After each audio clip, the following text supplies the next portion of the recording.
பாருங்கள் இன்றைக்கி நான் வந்து அப்பளத்தை வந்து அது எப்படி போட போகிறேன்றது பாருங்கள். சில பேர் வந்து எண்ணெயில் போட்டு எடுப்பாங்க, நான் எண்ணெயில் போட மாட்டேன். அப்படியே நம்ம வந்து சூடு பண்ணி இதில் வந்து மசாலா வச்சு சாப்பிட்லாம், டேஸ்ட்டாக இருக்கும் நம்மளுக்கு. பாருங்கள் இந்த சைஸும் வைக்கலாம், பெரிய சைஸ் நம்மளுக்கு எந்த சைஸ் வேணாலும், இதோட பெருசும் இருக்கும் சின்னதும் இருக்கும். நாங்கள் வந்து இந்தமாரி சுடலாம், ஏன்னா நிறைய பேர் கொலஸ்ட்ரால் இருக்குதுன்றதால.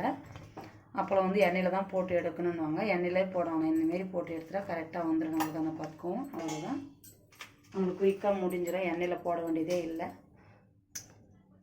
இதுலேயும் போட்டு எடுக்கலாம். அப்படி இல்லைனா தோசை தவா இருந்தால் தோசை தவா சூடு பண்ணி நல்லா சூடு ஏறினாது அதில் போட்டு எடுக்கலாம். நாங்கள் வந்து டைரெக்டாக ஸ்டவ்லேயே போட்டு எடுக்கிறோம். அப்புறம் நம்ம எண்ணெயில் போட்ட மாரியே ஆயிடுச்சு அப்பளம். எப்படி இருக்குது பாருங்கள். பாருங்கள் அப்பளம் வறுத்து வச்சுக்கிறேன். இதில் என்னென்ன போட்டு நம்ம சாப்பிட்லாம் பாருங்கள். இது வந்து டொமேட்டோ சாஸு. டொமேட்டோ சாஸ் வந்து நம்ம இப்படி போட்டு லைட்டாக தடவணும், அப்போ தான் கரெக்டாக இருக்கும். ஜாஸ்தி போட்டால் நல்லா இருக்காது சாப்பிட்றதுக்கு. டொமேட்டோ சாஸ் போட்டாச்சு. இப்போ வந்து நம்ம பொடிசாக கட் பண்ணி வச்சுக்கிறோம். வெங்காயம் போடணும், லைட்டாக மேலே போட்டு தூவிக்கணும்.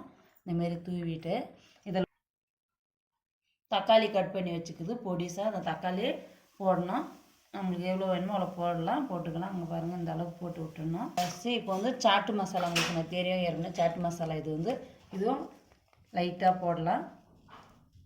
சாட்டு மசாலா போட்டு ஆயிடுச்சு. இப்போ வந்து நம்ம மிக்சர் மேலே வந்து இப்போ மிக்சர் மேலே